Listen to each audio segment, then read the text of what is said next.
ఆయన కవిత్వం సహజంగా ఉంటుంది. తెలంగాణ యాసను, భాషను ప్రతిబింబించేలా ఉంటాయి. జనం గోస, కళను కళ్లకు కట్టినట్లుగా రాయటం ఆయన స్పెషాలిటీ. ఎన్నో అవార్డులు, అభినందనలు అందుకున్న కవి వనపట్ల సుబ్బయ్యపై స్పెషల్ స్టోరీ.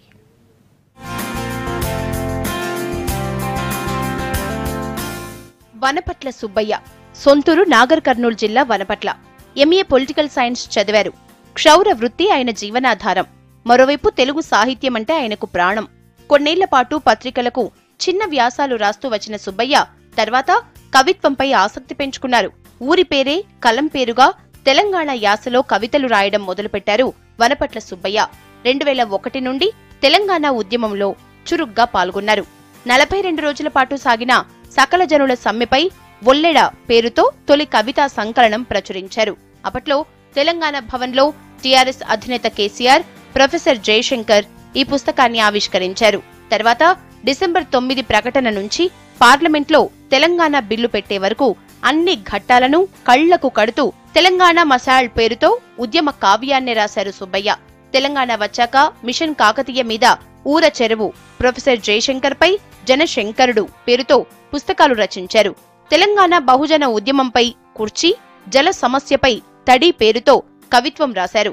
హైదరాబాద్లో ప్రపంచ తెలుగు మహాసభల సందర్భంగా తెలంగాణ తేనె పలుకు పేరుతో పుస్తకం రచించారు. 8 పుస్తకాలనే నేను రాయడం జరిగింది. ఇంకో 4 పుస్తకాలు ముద్రణలో ఉన్నవి. చాలా పురస్కారాలు, చాలా అవార్డులు వచ్చినవి. మొట్టమొదటి నా అవార్డు కరీంనగర్లో సాహితీ గౌతమి వాళ్ళు ఇచ్చినటువంటి సినారాయణ రెడ్డి పురస్కారం. వృత్తిపరంగా నాకు పని లేనప్పుడు నాకు వచ్చిన ఆలోచనను ఏదో ఒక కాగిత రూపంలో పెట్టి నేను దాన్ని కవితగా మలచడం జరుగుతుంది. వనపట్ల సుబ్బన్న చేతులు అక్షరాలని జాలువారిస్తాయి. మనం భావ కవిత్వం, అభ్యుదయ కవిత్వం, విప్లవ కవిత్వం అనేక కవిత్వాలు చూసాం. కానీ వనపట్ల సుబ్బన్న కవిత్వం మనం పేద ప్రజల గుడిసెల్లోంచి, పేద ప్రజల మాటల్లోంచి, పేద ప్రజల జీవన విధానం నుంచి పుట్టుకొచ్చినాయి. 31 జిల్లాల తెలంగాణ కవులలో ఒక రత్నం లాంటి కవి మన వనపట్ల సుబ్బయ్య. మామూలు జనాలలో ఉంటూ కవిత్వం రాయడం అనేటటువంటి ఒక గొప్ప వరము వనపట్ల సుబ్బయ్యకి రావడము, అది మా మిత్రునికి రావడం మేము ఎంతో గర్వపడుతున్నాం. సహజ శైలిలో తెలంగాణ యాసలో సాగే సుబ్బయ్య కవిత్వం ఇప్పటి వరకు 8 పుస్తకాలుగా వచ్చింది. ఎన్నో అవార్డులు, సన్మానాలు అందుకున్నారు. తన కవితలను దాతలు, మిత్రుల సహకారంతో పుస్తకాలుగా వేస్తున్నారు.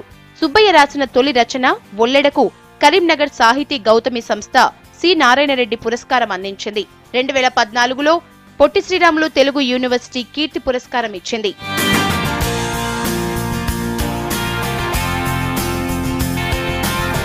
కరువు నేల పాలమూరు పల్లె జనం ఆశను చాటేలా సుబ్బయ్య రాసిన తడి పుస్తకంలోని కవితను ఓ సభలో మంత్రి హరీష్ రావు చదివి వినిపించారు.